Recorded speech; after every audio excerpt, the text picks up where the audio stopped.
नमस्कार, मैं हूं हरमन क्लौर। आप देख रहे हैं हरियाणा न्यूज। सबसे पहले एक नजर अब तक की सुर्खियों पर।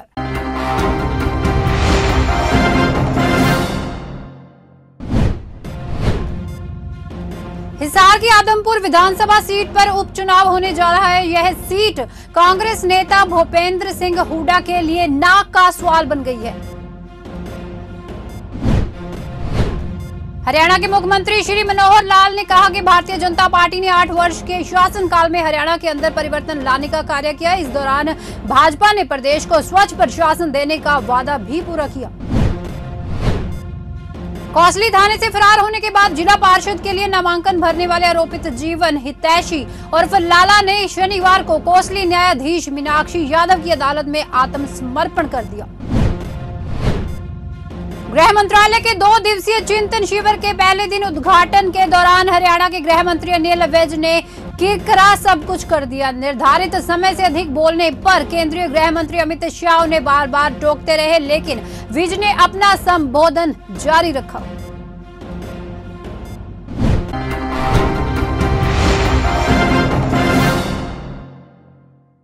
अब खबरें विस्तार से।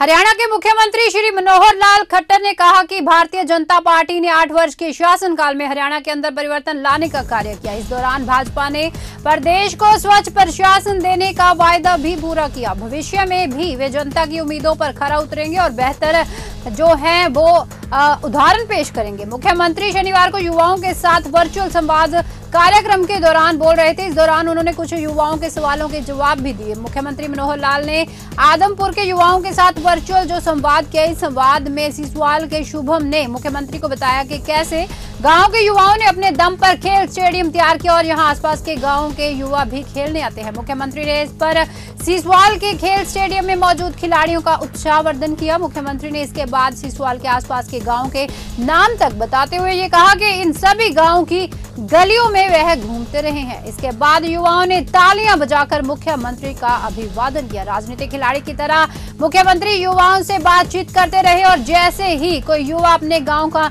नाम बताता तो मुख्यमंत्री उससे आसपास के गांव का नाम व दूरी भी पूछते रहे और बताते रहे कि मैं सभी गांव को जानता हूं। युवा वर्ग ने ये कहा कि पहली बार किसी मुख्यमंत्री ने उनसे सीधे रूप से जुड़कर बातचीत की और उनकी मांगों व समस्याओं को इतने ध्यान से सुना।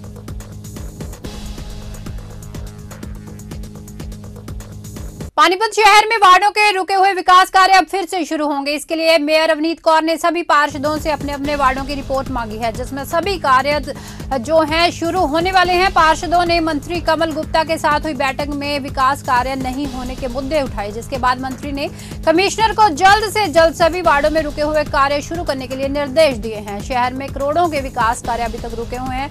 पीबीएम एनक्लेव का 74 लाख रुपए से 6 सड़कों का निर्माण जो कार्य होना बाकी है। इसी तरह साई कॉलोनी में 37 लाख रुपए से 3 सड़कों का निर्माण कार्य होना है। अभी तक इन सड़कों का केवल जो है लेवल है अभी तक ठीक नहीं हुआ। सड़कों को उखाड़कर बीच में ही काम छोड़ दिया गया है। इससे अब लोगों को भी खूब परेशानी उठानी पड़ रही है। शहर में 100 से ज्यादा टावर लाइट व 5,500 के करीबन लाइट अभी तक खराब पड़ी हैं, जो अभी तक ठीक नहीं हो सकी। यह लाइटें निगम के द्वारा दिवाली से पहले ठीक करने का वादा इनका किया गया था, लेकिन आज तक पूरा शहर है जो अंधेरे में है।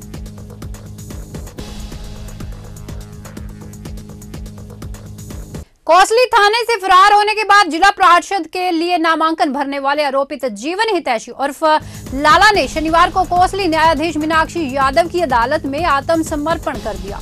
आरोपित ने अपने अधिवक्ता के जरिए जमानत याचिका भी दायर की थी, लेकिन अदालत ने याचिका को रद्द करते हुए उसे न्यायिक हिरासत में भेज दिया। कोसली के रहने वाले जीवन हितैषी ने जिला परिषद के वार्ड नंबर 3 से शुक्रवार को नामांकन भरा। सेशन कोर्ट ने आरोपित को शनिवार को आत्मसमर्पण करने की शर्त पर नामांकन भरने की अनुमति दी।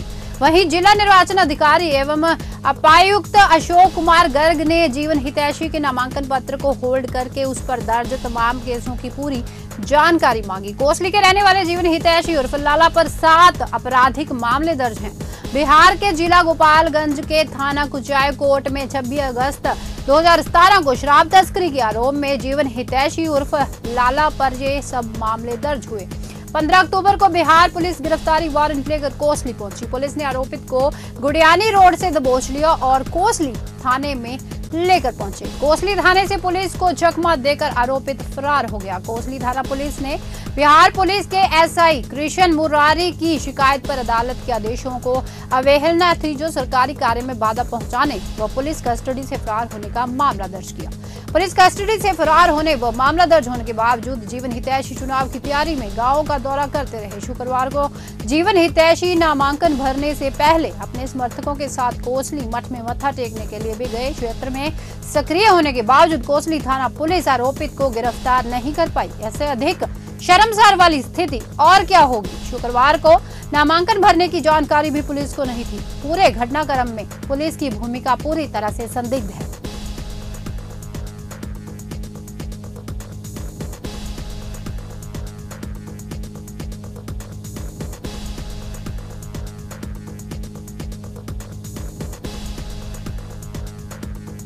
हरियाणा के उप मुख्यमंत्री श्री दुष्यंत चौटाला ने कहा कि हरियाणा सरकार निरंतर किसान हित में कार्य कर रही है। फैसला खरीद का भुगतान सीधे किसानों के खातों में किया जा रहा है। सरकार ने 72 घंटों के भीतर किसानों को भुगतान करने का लक्ष्य निर्धारित किया था और इस बार तो एक कदम और आगे बढ़ाते हुए केवल 48 घंटों में ही किसानों को भुगतान किया जा रहा है। प्रदेश में अब तक 52 लाख मीट्रिक टन धान की रिकॉर्ड खरीद की जा चुकी है और किसानों को लगभग 10,000 करोड़ रुपए का भुगतान किया जा चुका है।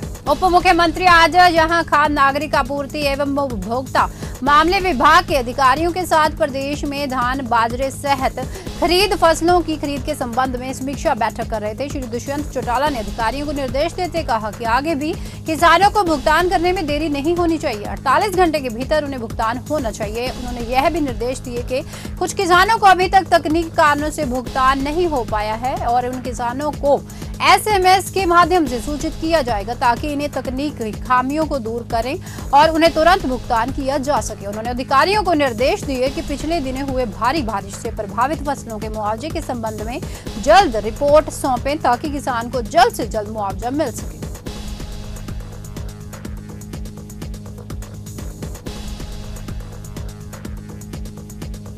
देश की आंतरिक सुरक्षा की मजबूती के लिए सूरजकुंड में चल रहे गृह मंत्रालय के 2 दिवसीय चिंतन शिविर के पहले दिन दौरान हरियाणा के गृह मंत्री अनिल विज ने किरकिरा कर दिया। निर्धारित समय से अधिक बोलने पर केंद्रीय गृह मंत्री अमित शाह उन्हें बार बार टोकते रहे, लेकिन विज ने अपना संबोधन जारी रखा। इस पर शाह ने सार्वजनिक रूप से नाराजगी जताई। अनिल विज को शिविर में मेजबान प्रदेश के गृह मंत्री के रूप में आगंतुकों का स्वागत करने के लिए 5 मिनट का समय दिया गया था, लेकिन यह स्वागत के बजाय अपने विभाग की उपलब्धियों का बखान करते ही रहे। इसमें लंबा समय उन्होंने ले लिया। चिंतन शिविर का मिनट दर मिनट कार्यक्रम पहले से ही तय था। विज के बाद मेजबान प्रदेश हरियाणा के मुख्यमंत्री मनोहर लाल को उद्घाटन में बोलने के लिए 10 मिनट का समय दिया गया, लेकिन उन्होंने मौके की नजाकत को भांपते हुए अपना संबोधन 5 मिनट में ही समाप्त कर दिया।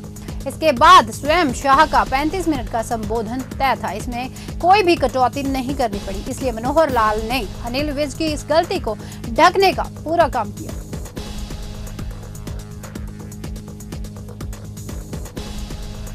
गुरुग्राम में सामान्य वाहन जांच के दौरान यातायात पुलिस के एक उप निरीक्षक ने SUV को रोकने को कहा, लेकिन कार चालक ने न सिर्फ उन्हें 50 मीटर तक घसीटा बल्कि उन्हें कुचल भी दिया। अधिकारियों ने शनिवार को यह भी बताया कि घटना में पुलिसकर्मी गंभीर रूप से घायल हो गए। उन्होंने ये बताया कि शुक्रवार दोपहर अंबेडकर चौक पर हुई इस घटना में ASI हरप्रीत का पैर टूट गया और अन्य कई गंभीर चोटें उन्हें आई हैं। उनकी हालत जो है नाजुक बनी हुई है। पुलिस ने यह भी बताया कि मौके पर मौजूद कांस्टेबल सोमवीर की शिकायत पर सेक्टर 53 थाने में अज्ञात व्यक्ति के खिलाफ मामला दर्ज कर आरोपी का पता लगाने का प्रयास किया जा रहा है।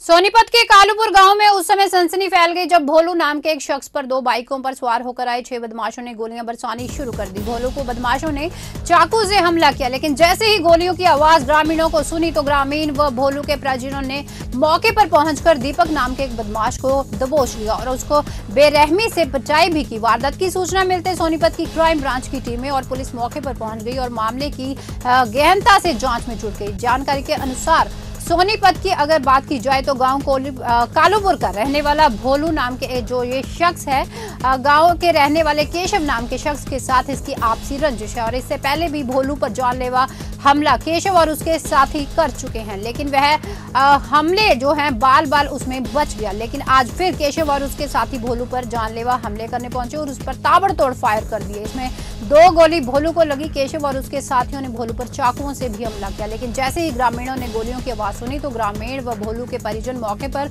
पहुंचे। हमला करने आए दीपक नाम के बदमाशों को उन्होंने दबोच लिया।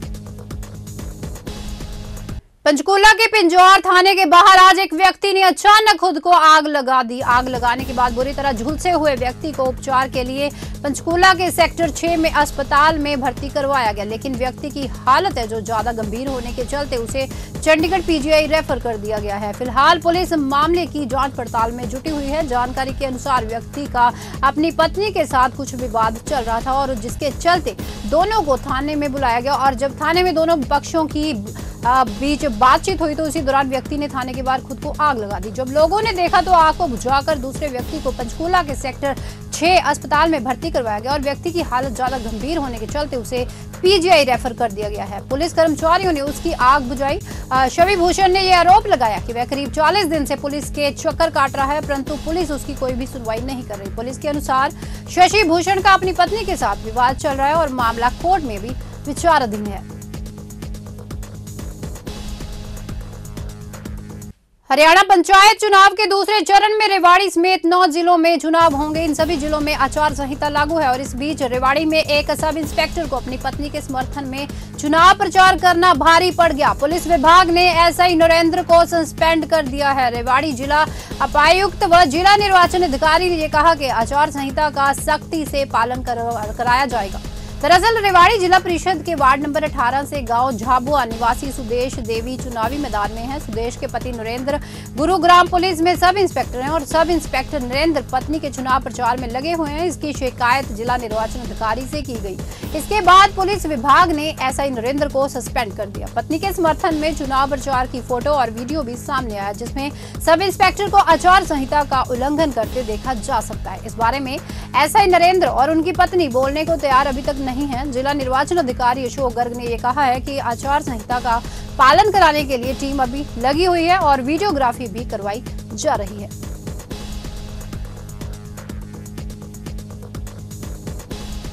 हरियाणा में 3 नवंबर को हिसार की आदमपुर विधानसभा सीट पर उपचुनाव होने जा रहा है। वही राजनीतिक दल पूरे जोर शोर से अपना प्रचार कर रहे हैं। आदमपुर सीट पिछले 55 साल से बिश्नोई परिवार के ही कब्जे में है। वहीं ये भी कहा जा रहा है कि इस बार यह कांग्रेस और भूपेंद्र सिंह हुड्डा दोनों के लिए लिटमस टेस्ट साबित हो सकती है। वहीं कुलदीप बिश्नोई के कांग्रेस छोड़ने से यह सीट कांग्रेस नेता भूपेंद्र सिंह हुड्डा के लिए नाक का सवाल बन चुकी है।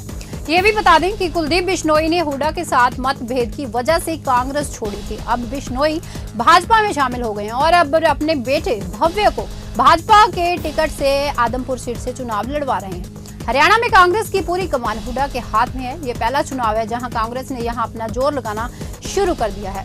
इस चुनाव के लिए कांग्रेस ने अगस्त से ही प्रचार शुरू कर दिया था। 14 अगस्त को आजादी गौरव यात्रा के दौरान भूपेंद्र सिंह हुड्डा आदमपुर पहुंचे और 3 गांव में पैदल यात्रा की।